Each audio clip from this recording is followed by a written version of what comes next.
Bonjour, M. Fadel Barro. Bonjour. Et vous présentez à nos internautes.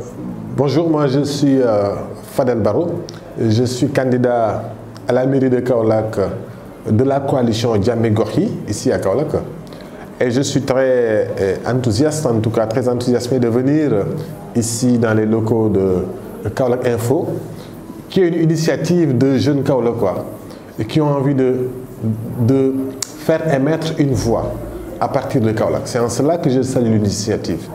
Je le salue d'autant plus qu'à chaque fois que je vois des initiatives similaires qui essaient de montrer une autre image, de faire entendre une autre voix, de faire exprimer d'autres réalités en marge des médias dominants, c'est à encourager. Et d'autant plus que ça se passe ici dans notre Kaolack natal, on ne peut qu'encourager. Et c'est avec beaucoup de plaisir que je viens échanger avec vous pour participer à cette aventure qui n'est pas loin de ce que nous faisons nous-mêmes dans le cadre de notre engagement politique. Je vois que vous êtes engagé en politique après plusieurs années d'activisme, notamment à la tête du mouvement Y en a marre. Qu'est-ce qui a motivé ce changement de paradigme, pour ne pas dire ce revirement, si on peut dire? Il n'y a pas un changement dans le fond. Il y a une suite d'un cheminement. Il y a une étape dans le parcours d'une vie. Un changement, c'est la suite logique, c'est une complémentarité dans les engagements qu'on s'est assignés. C'est une étape dans un processus d'une vie qui est faite, qui est dédiée à cet engagement-là, parce que c'est ce qui nous brûle dans nos tripes.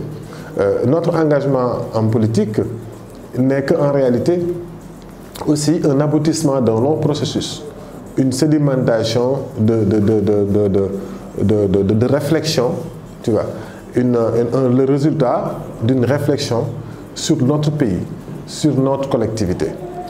On ne peut pas continuer. Nous avons fait le temps quand nous étions au niveau du mouvement Y en a marre. Nous avons co-créé le mouvement Y en a marre. Avant Y en a marre, j'étais journaliste. Et dans le journalisme aussi, j'ai suivi les mêmes objectifs, le même souci de faire bénéficier le plus grand nombre, de former le plus grand nombre, de conscientiser le plus grand nombre, de contribuer à ce que l'opinion soit éveillée. C'est ce que j'ai fait dans le journalisme. Au niveau du mouvement Y en a marre, nous n'avons pas fait, c'est presque la même chose, en ce sens où nous sommes restés dans cette posture d'être potentiellement en conflit avec les pouvoirs organisés, de rester avec le grand nombre, la communauté, pour essayer de faire monter un peu le niveau de l'opinion publique, pour que l'opinion publique elle-même soit son propre rempart. Et nous-mêmes, à travers Y en a marre, d'être un rempart citoyen. Cet engagement politique, de quoi il s'agit? Il s'agit maintenant de venir avec les populations et de leur dire que vous êtes la solution.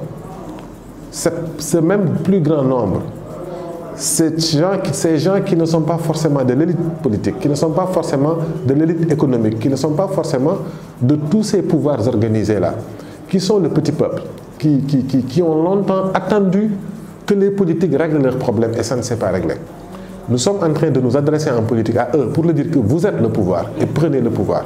Arrêtez les intermédiaires.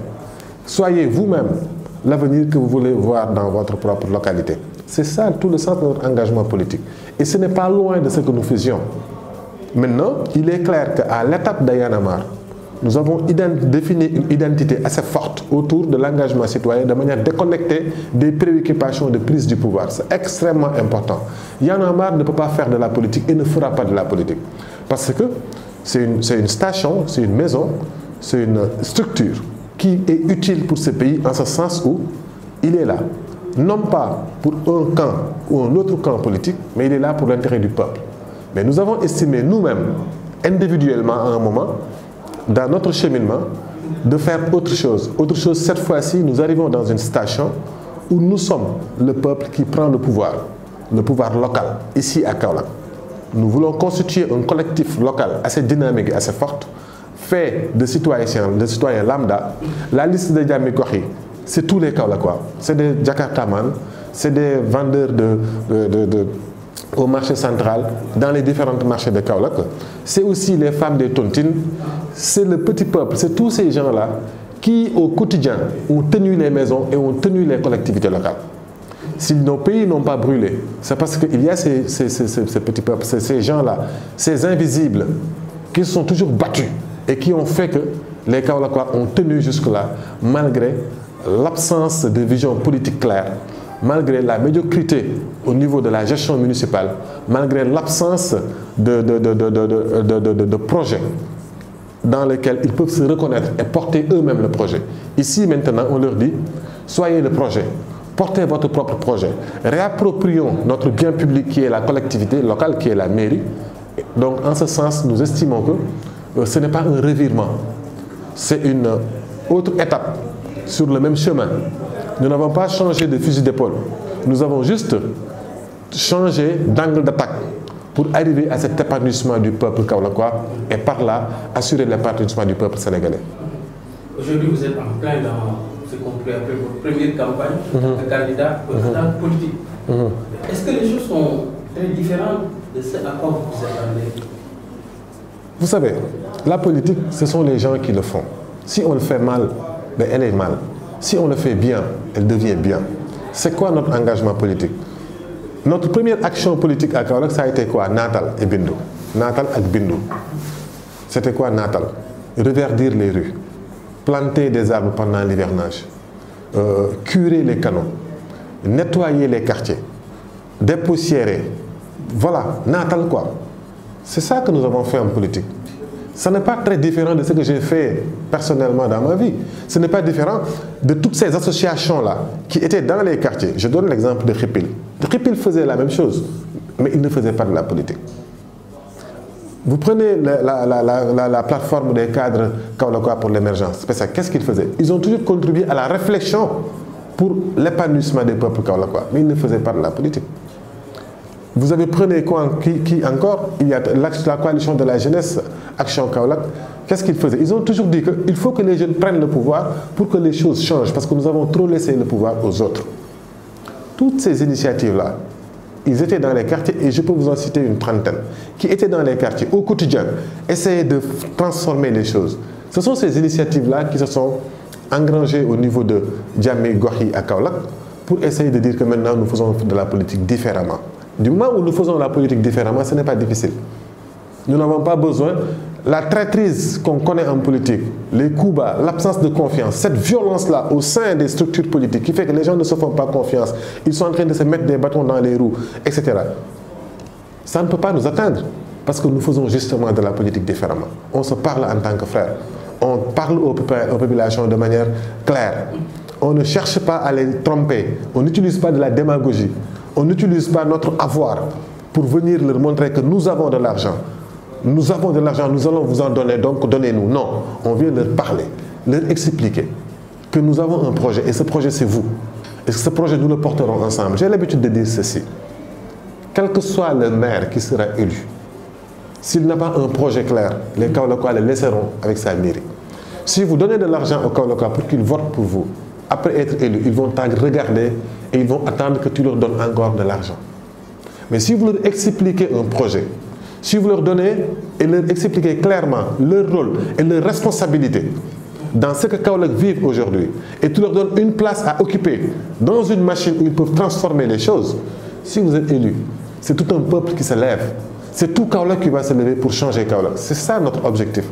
Ce n'est pas venir dire aux gens que nous avons, ou bien faire juste de, comment ça s'appelle encore, utiliser l'outil municipal pour avoir une visibilité politique. On n'a pas besoin de cette visibilité, nous l'avons déjà. Ce n'est pas parce que nous voulons juste un poste pour des biens matériels. Nous n'avons pas besoin de ça parce que nous y avons renoncé depuis longtemps. Quand on était dans Y'en a marre, qu'est-ce qu'on ne nous a pas proposé? Ministre, député, tout. Si je voulais être le ministre, le candidat de Benno Bokk Yakaar ou d'un quelconque autre parti, ça aurait été beaucoup plus facile pour accéder à la mairie. Mais nous voulons, cette fois-ci, que les Kaolackois portent eux-mêmes leurs fils.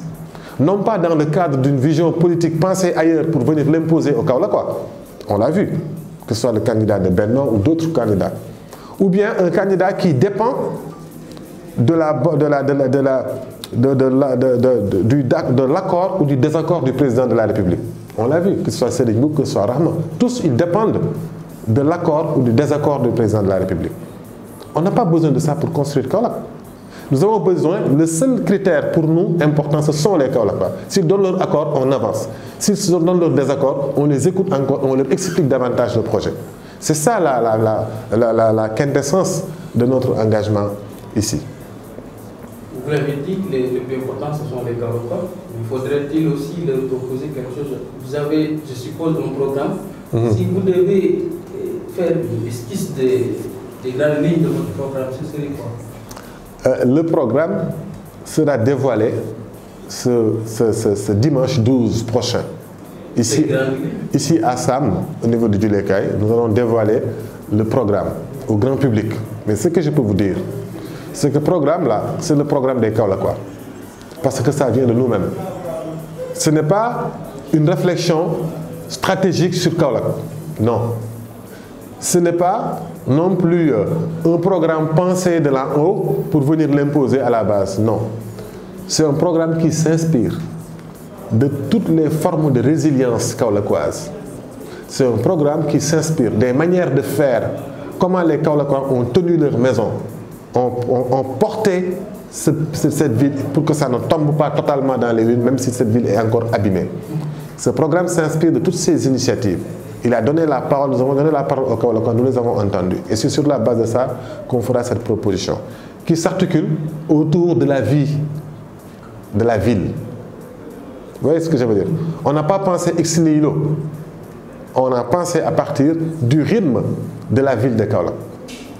Et comment on peut l'améliorer pour lui donner un nouveau souffle, pour que Kaolack devienne cette ville verte, prospère, digne, fière, et surtout où les chances sont possibles.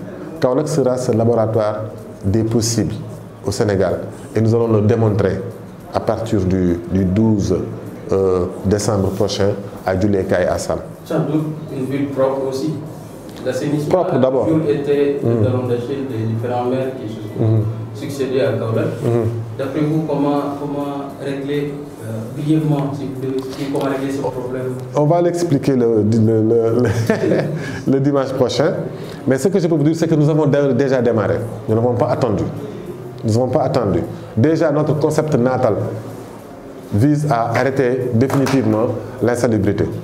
C'est facile de dire que oui, nous allons emmener nettoyer la ville, nous allons emmener des camions, nous allons emmener ici un centre de collecte et de tri, etc. Tout ça, c'est facile. Mais nous, qu'est-ce qu'on fait devant chez nous? Qu'est-ce que chaque Kaolackois fait devant chez lui pour que Kaolack soit propre? Si chaque Kaolackois fait ce qu'il doit faire devant chez lui pour que Kaolack soit propre, nous, en tant que maire de Kaolack, en tant qu'équipe municipale, nous nous assurerons de collecter et de bien traiter ce qui reste. C'est la même chose pour les canalisations. C'est la même chose pour l'assainissement de manière générale. Et on ira dans le fond des choses le dimanche prochain, Inch'Allah, à Djulekay. Sortons un peu de Kaolack pour aborder l'actualité nationale, si on peut dire l'actualité. Le président a décidé de faire revenir le poste de Premier ministre dans l'intérêt gouvernemental. Avez-vous une appréciation de ce revirement, de ce retournement de la gestion de l'administration? Pour l'instant, dans la vie, il faut avoir ses priorités. Aujourd'hui, notre priorité, c'est Kaolack. Il ne faut pas se faire distraire en pleine campagne électorale. Au moment où les vrais fils des terroirs sont en train de trouver des solutions pour leur terroir, on ne va pas se faire distraire par un président de la République qui, dans ses calculs politico-politiciens en vue de ces municipales-là, amène ou ramène un premier ministre nous incombe peu. Ce qui nous incombe, c'est aujourd'hui à Kaolack, qu'est-ce qu'on peut faire? On ne se laisse pas, c'est vraiment que le président, on cherche à nous détourner de notre objectif de discuter avec les Kaolackois. Parce que qu'il change ou qu'il ne change pas le Premier ministre, au fond, qu'est-ce que ça change dans sa démarche? Qu'est-ce que ça change dans son échec de répondre aux vrais besoins des Sénégalais? Donc ce n'est pas le moment, on s'occupera de lui après. Pour l'instant, Kaolack first. Nous allons à des élections pour que je m'adresse davantage aux Kaolackois et leur dire qu'ils ont l'opportunité aujourd'hui de montrer que la jeunesse kaolackoise vaut quelque chose. Et pour cela, nous leur donnons rendez-vous le dimanche prochain, ici à Djulekay, à Sam, à partir de 18 h, pour leur expliquer vraiment qu'est-ce que nous avons comme projet. Et comment des Kaolackois sont capables, comme ils l'ont toujours montré, quand les Kaolackois se lèvent, on pense à Cheikh Ibrahim Niass. Quand les Kaolackois se lèvent, on passe aussi, pas loin, parce qu'on est du Saloum, Mame Diarra est ici. À Porokhane, c'est pas loin. Sokhna Mame Diarra. Quand des Kaolackois se lèvent, ça produit quelque chose toujours qui est bénéfique pour le monde entier. Nous avons vu récemment dans le sport Mohamed Ndao Tyson, mais nous connaissons aussi Valdiodio Ndiaye. Ce sont des Kaolackois. Il est temps, quand Kaolack aujourd'hui est dans cette nécessité de montrer encore qu'il est un grand peuple.